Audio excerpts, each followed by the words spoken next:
Τις προάλλες ήμουνα με έναν φίλο μου και μέσα στις συζητήσεις που κάναμε ξημερώματα που ήτανε, είχαμε πιάσει τις ταινίες και ποιες ταινίες είχαμε δει τελευταία και αυτός είχε πάει και είχε δει το καινούριο Silent Hill που είχε βγει, που είναι βασισμένο στο Silent Hill 2, που είναι ένα από τα καλύτερα παιχνίδια που έχω παίξει. Ίσως είναι και στα top 5 αγαπημένα μου παιχνίδια ever, αλλά αυτό είναι μια κουβέντα για ένα άλλο podcast. Και μου είπε ότι είναι ίσως από τις χειρότερες εμπειρίες που έχει ζήσει, όχι μόνο στο σινεμά, γιατί και στο σινεμά δεν ήταν πάρα πολύ ωραία, για άλλους λόγους, γιατί κάποιοι δεν είναι άνθρωποι μέσα στο σινεμά, αλλά και ότι η ταινία, ενώ αυτός δεν είχε παίξει στο Silent Hill, πήγε να δει απευθείας ταινία, του φάνηκε πολύ λάθος. Εδώ να πούμε ότι η ταινία Return to Silent Hill που έχει βγει τώρα έχει αποσπάσει 4 στα 10 στο IMDb, 18% στο Rotten Tomatoes και 1,4 στα 5 στο Letterboxd. Και ουσιαστικά η συζήτησή μας ήταν γιατί δεν μπορούσε αυτή η ταινία να είναι καλή. Γιατί πιστεύω ότι θέλει παραπάνω από μια ταινία που δεν είναι βασισμένη σε παιχνίδι στο να γίνει καλή. Θέλει παραπάνω πράγματα. Αλλά πρώτα ας εξετάσουμε κάτι άλλο. Σε αυτό το podcast θα μιλήσω ουσιαστικά για τις ταινίες που έχουν γίνει adaptation από παιχνίδια ή από animation. Αυτές ήταν οι δύο κατηγορίες. Πρώτα θέλω να μιλήσω για τις ταινίες που είναι από παιχνίδια. Μια καλή εισαγωγή, ας πούμε, εδώ πέρα όπως τα έχω μπροστά μου, είναι η ταινία Super Mario Bros. Του 1993, με budget γύρω στα 48 εκατομμύρια και παγκόσμιο box office στα 38 εκατομμύρια, με σκορ στο Metacritics 35% και Rotten Tomatoes 29%. Θα πω βέβαια άλλα 2-3 παραδείγματα για να έχουμε ένα σαφές παράδειγμα. Lara Croft, Tomb Raider, 2001. Η ταινία έχει budget 115 εκατομμύρια, έβγαλε 274 εκατομμύρια, στο Rotten Tomatoes είχε 20% και στο Metacritic 33%. Το παλιό, το Silent Hill του 2006, με budget 50 εκατομμύρια και έσοδα 97 εκατομμύρια, στο Rotten Tomatoes 32%, στο Metacritic 31%. Υπήρχε και ταινία Far Cry που βγήκε το 2008 με budget 30 εκατομμύρια και έσοδα 743.000. Αυτή είχε μπει μέσα. Και δεν έχω καν μπροστά μου βαθμολογίες για αυτό που σας λέω. Μια ταινία μετά, το Assassin's Creed, που βγήκε το 2016, με budget 125 εκατομμύρια, έσοδα 240 εκατομμύρια, που είχε πέσει τρελό marketing, την έβλεπες παντού κάποια στιγμή να διαφημίζεται αυτή η ταινία. Και έχει στο Rotten Tomatoes 19% και στο Metacritic 36%. Ένα παράδειγμα εδώ πέρα, και ήθελα να τα αναφέρω όλα αυτά, και είναι ακόμα πάρα πολλά, όπως τα Mortal Kombat που έχω μπροστά μου, πάρα πολλές ταινίες που έχουν βγει, Warcraft, Hitman, Resident Evil, πάρα πολλές ταινίες.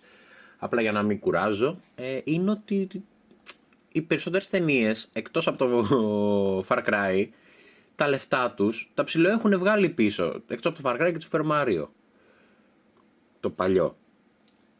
Τα έχουν βγάλει, δηλαδή είναι στο συν τα έσοδα. Αλλά και στο Metacritic και στο Rotten Tomatoes το ποσοστό τους δεν είναι για καλή ταινία. Δεν κοντεύουν οι περισσότερες καν στη μέτρια ταινία, φάση τη βλέπουμε for the love of the game.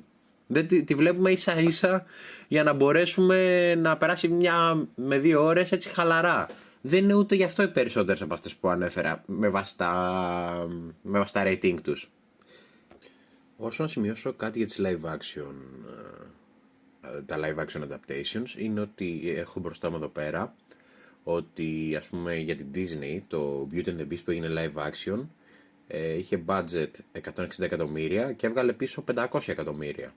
Όπως και το Lion King με το CGI adaptation ήταν 260 εκατομμύρια το budget και τα κέρδη του ήταν 540 εκατομμύρια. και το Aladdin 183 εκατομμύρια budget και 355 εκατομμύρια εισπράξεις. Η διαφορά βέβαια είναι ότι τα animation, το budget τους ήταν για το Lion King 45 εκατομμύρια και για τον Aladdin 28 εκατομμύρια. Μιλάμε για budget πολύ μικρότερα. Αυτό είναι το ένα με πολύ μεγάλο θέμα. Αλλά θα επιστρέψουμε σε αυτό πιο μετά. Θα γυρίσουμε τώρα στα παιχνίδια και θα πούμε τη γνώμη μου στο γιατί είναι πολύ δύσκολο ένα παιχνίδι να μπορέσει να γίνει ταινία και να είναι επιτυχία και εισπρακτική, αλλά και στη θέαση να είναι ευχάριστη. Και εδώ πέρα επίσης θα το χωρίσουμε και σε δύο κατηγορίες. Στην κατηγορία 1, που κάποιος έχει παίξει το παιχνίδι και πάει να δει την ταινία, και στην κατηγορία 2, που κάποιος δεν έχει παίξει το παιχνίδι και πάει να δει την ταινία. Για χύψη λόγους. Ένα πρώτο κακό για άμα έχεις παίξει το παιχνίδι και δεις κάποια ταινία που βασίζεται σε αυτό το παιχνίδι, είναι ότι ξέρεις τι θα γίνει. Είναι ένα μεγάλο πρόβλημα αυτό. Και θα δώσω ένα παράδειγμα με σειρά. Με τη σειρά The Last of Us. Με πρωταγωνιστή τον Πέδρο Πασκάλ και στην πρωταγωνίστρια την Μπέλα Ράμσεϊ.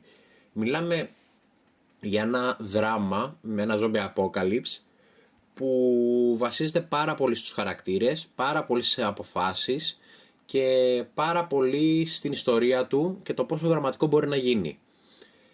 Μόνο που εγώ σαν καταναλωτής αυτής της σειράς έχω παίξει το The Last of Us, το παιχνίδι. Όχι απλά το έχω παίξει, μου άρεσε τόσο πολύ που το έχω τατουάζ πάνω μου. Τόσο μου άρεσε. Και όταν έβαλα να δω τη σειρά, είχα ένα τεράστιο πρόβλημα. Δεν με νοιάζει που βάλανε τον Πέδρο Πασκάλ για πρωταγωνιστή. Θα προτιμούσα τον Πέδρο Πασκάλ? Θα πω όχι, αλλά για το λόγο ότι θα μ' άρεσε ίσως λίγο παραπάνω ο Hugh Jackman ή ο ηθοποιός που παίζει τον Jamie Lannister, ο Νικολάι Κώστερ Βαλντάου. Αλλά αυτό είναι δικιά μου προτίμηση. Όχι ότι με χάλασε ο Πέδρο Πασκάλ. Μια χαρά έπαιξε τον ρόλο. Το θέμα ήταν ότι εγώ ήξερα πού θα πήγαινε η σειρά και εκεί πέρα θα ήταν το πρώτο μεγάλο δίλημμα. Θα ήθελα να μου αλλάξουν πράγματα από το παιχνίδι στη σειρά. Και αν ναι, τι θα άλλαζαν και σε τι βαθμό θα το άλλαζαν. Και αναγκαστικά για να αλλάξει ένα παιχνίδι που είναι 12 με 15 ώρες και να το κάνεις σειρά, πρέπει να αφαιρέσεις και να προσθέσεις πράγματα αντίστοιχα για να γίνει και ταινία και για να μπορείς να προλάβεις με τον χρόνο. Δηλαδή σε λιγότερο χρόνο πρέπει να δεθείς και με τους χαρακτήρες και να περάσεις την ιστορία και να μην αφήσεις έξω σημαντικά πράγματα και να αφαιρέσεις και τα σήματα. Αλλά ταυτόχρονα να δεις ποια είναι τα σήματα. Και άμα αφαιρέσεις κάτι που είναι σημαντικό, εγώ αυτό θα σκέφτομαι όσο βλέπω την ταινία ή τη σειρά. Προκειμένου το The Last of Us. Αυτό σκεφτόμουν. Τι έχουν αφαιρέσει, τι έχουν προσθέσει, γιατί αυτό. Οπότε με έβγαζε από την παρακολούθηση και με έκανε αυτόματα να μην σκέφτομαι το τι βλέπω. Και σκεφτόμουν στο παιχνίδι πώς ήταν, τι έκανε, τι βλέπω τώρα. Ένα άλλο κακό που είχε συγκεκριμένα το The Last of Us αυτή τη φορά, θα πω ότι είναι ότι spoiler alert, ωραία, η κόρη του Τζόελ δεν έμοιαζε με την Έλλη. Και τι εννοώ? Ότι έχουν πάρει μια πάρα πολύ γνωστή ηθοποιό για να παίξει την Έλλη, που την ξέρει πάρα πολλοί κόσμος και από το Game of Thrones, και έτσι όταν είδαμε την κόρη του Τζόελ στην οθόνη, όλοι είπανε ρε εσύ, αυτή δεν είναι η Μπέλα Ράμσεϊ. Οι περισσότεροι τουλάχιστον μπορεί να το σκέφτηκαν αυτό. Αλλά ναι, είπανε δεν είναι η Μπέλα Ράμσεϊ αυτή. Τι φάση, τι θα γίνει? Και απευθείας σου μπαίνουν σενάρια που, χωρίς να θέλω να κάνω κάποιο παραπάνω spoil, βγαίνουν και ψιλοαληθινά. Ένα άλλο θέμα είναι, όπως ανέφερα, ότι για κάποιο βίντεο παιχνίδι έχεις παταλήσει σαν πρωταγωνιστής εσύ πολλές ώρες πάνω στο παιχνίδι και έχεις δεθεί πολύ περισσότερο με τους χαρακτήρες. Έχεις κάνει πολλά πράγματα, έχεις κάνει side missions, έχεις κάνει άχρηστα πράγματα, δηλαδή έχεις τριγυρίσει ας πούμε στο Last of Us 3 σε σπίτια για να βρεις προμήθειες ώστε να επιβιώσεις. Αυτό αναγκαστικά δεν μπορεί να το δείξει στη ταινία ή στη σειρά. Αλλά εσύ είναι μια στιγμή που δένεσαι με το χαρακτήρα και βρίσκεις και μικρά σημειώματα που σε δένει και με το κόσμο και το πώς το περνάει ο κόσμος όλο αυτό το zombie apocalypse. Κάτι που δεν μπορεί να περάσει λόγω του χρονικού ορίου σε μια σειρά, μια ταινία. Και γι' αυτό θέλω να πω κιόλας ότι οι ταινίες είναι ακόμα χειρότερο, γιατί είναι δεσμευμένες χρονικά στο να είναι πιο μικρές. Σε σειρά μπορείς και να το απλώσεις. Αλλά γι' αυτό έχουν οι περισσότερες που έλεγα πριν ταινίες. Δεν θα πω αποτύχει, αλλά θα πω ότι παρότι έχουν βγάλει τα λεφτά τους πίσω, γιατί αυτό πιστεύω ότι είναι το hype του κόσμου που είχε παίξει ένα παιχνίδι και λέει πάω να δω τη ταινία. Αυτό είναι το hype, τα χρήματα, αλλά η βαθμολογία είναι η πραγματικότητα. Είναι ο χρόνος που έχεις δαπανίσει στο παιχνίδι και δεν μπορούσε να δαπανηθεί από το παιχνίδι στο σινεμά ή στην ταινία ή τη σειρά, συγγνώμη. Όπως είπα και πριν, άλλο ένα θέμα είναι ότι εσύ είσαι ο πρωταγωνιστής στο παιχνίδι. Είσαι εκεί, παίρνεις τις αποφάσεις, εσύ σκότωσες το ζόμπι, εσύ πήγες δεξιά, εσύ τον έχασες, τον άνθρωπο που ήταν μαζί σου και σε βοηθούσε. Θα μπορούσα να τον σώσω. Ενώ αυτό σε μια ταινία ή μια σειρά πρέπει να το περάσει ο ηθοποιός. Που όσο καλός και να είναι, που ο Πέδρο Πασκάλ είναι ένας εξαιρετικός ηθοποιός, παρότι είναι overused, αλλά αυτό είναι για μια άλλη κουβέντα, το πως το Hollywood έχει κάνει τον Πέντρο Πασκάλ να εμφανίζεται παντού. Αλλά ναι, όποιος και να είναι ηθοποιός, είναι πολύ δύσκολο να κάνει τόσο καλή ηθοποιία ώστε να ξεπεράσει το τι πέρασα εγώ πρώτη φορά παίζοντας αυτό το παιχνίδι. Κάτι άλλο που είναι πάρα πολύ σημαντικό και θα πω για τη σειρά The Witcher που πρωταγωνιστεί ήταν ο Henry Cavill, είναι ότι ήθελαν πάρα πολύ να αλλάξουν το σενάριο σε σημείο που εκνευρίστηκε τόσο πολύ ο Henry Cavill που ζήτησε να φύγει και τον αντικαταστήσαν με τον Hemsworth, τον Liam Hemsworth αν θυμάμαι καλά, γιατί δεν την έχω δει τη σειρά, γιατί τσακώθηκαν, γιατί ήθελε ουσιαστικά να αλλάξει να παρεκκλίνει τόσο πολύ το σενάριο από τα παιχνίδια. Και ο Henry Cavill είναι ένα τεράστιο νέρντουλο, ο οποίος δεν δεχόταν να κάνει κάτι τέτοιο και τον σέβομαι. Γιατί ήθελε να είναι. Γιατί ήξερε ότι αυτοί που θα το δούνε θα θέλουν να δούνε πράγματα από το παιχνίδι. Αυτό που έλεγα στην αρχή. Ουσιαστικά το τι θα αλλάξεις. Θα είναι κάτι καινούριο για μένα. Θα μου δείξεις πάλι τα ίδια. Και άμα δεν μου δείξεις τα ίδια, τι θα μου δείξεις. Τι καινούριο θα είναι. Μα εγώ δεν θέλω να αλλάξει αυτό. Είναι ένας κύκλος ο οποίος είναι ρυψοκίνδυνος. Για μια ταινία, ας πούμε, είναι καλό ότι μπορεί να έχεις budget πίσω, να έχεις κερδισμένος οικονομικά, αλλά μακροχρόνια αυτό να σε βλάψει, γιατί μπορεί να μην σε εμπιστεύονται σε άλλες ταινίες. Αλλά επίσης είναι και πολύ δύσκολο για κάποιες παραγωγές να ακολουθήσουν πιστά τα παιχνίδια. Όπως τώρα που έχει αναλάβει την παραγωγή, αν θυμάμαι καλά, ο Henry Cavill για το Warhammer. Ένα παιχνίδι το οποίο ο Henry Cavill είναι συνδεδεμένος μαζί του. Μιλάει σε συνεντεύξεις, λέει συνέχεια γι' αυτό. Και το αναθέσανε την παραγωγή του αγαπημένου του παιχνιδιού. Το οποίο είναι ευχή και κατάρα. Γιατί άμα δεν βγει καλό, είναι ο πρώτος που θα κρίνει τον εαυτό του. Και μαζί με τον εαυτό του που θα κρυθεί, κρέμονται εκατομμύρια από πίσω. Και γι' αυτό τώρα ο Henry Cavill είναι σε ένα αδιέξοδο, το ότι δεν μου αρέσει αυτό, πρέπει να το διορθώσουμε, και όλο και προσθέτονται χρήματα και γίνεται όλο και πιο δύσκολο. Και αυτό είναι το δύσκολο, ότι είναι ταινία. Εκεί πέρα θέλω να καταλήξω. Είναι πολύ δύσκολο το να κάνεις μια ταινία και όχι μια σειρά πλέον για τέτοια παιχνίδια. Δεν γίνεται να χωρέσεις όλο αυτό το lore, όλη αυτή την ιστορία που σου έχουν δώσει τα παιχνίδια μέσα σε τόσες ώρες, για τόσα μικροπράγματα που σου έχουν χτίσει τον κόσμο, όλες και είναι κομμάτι 1000 puzzle, και μπορώ να λέω και λίγα, να το χωρέσει μέσα σε 2 ώρες, να πω εγώ, που οι περισσότερες movies πλέον βασμένες σε παιχνίδια δεν είναι ούτε 2 ώρες. Αλλά ας πούμε 2 ώρες. Είναι πολύ λίγες ώρες στο να μπορείς να δείξεις κάτι. Γι' αυτό και επιλέγουν οι περισσότερες σειρές πλέον, όπως το The Last of Us, όπως το Fallout, όπως πάρα πολλές σειρές ακόμα.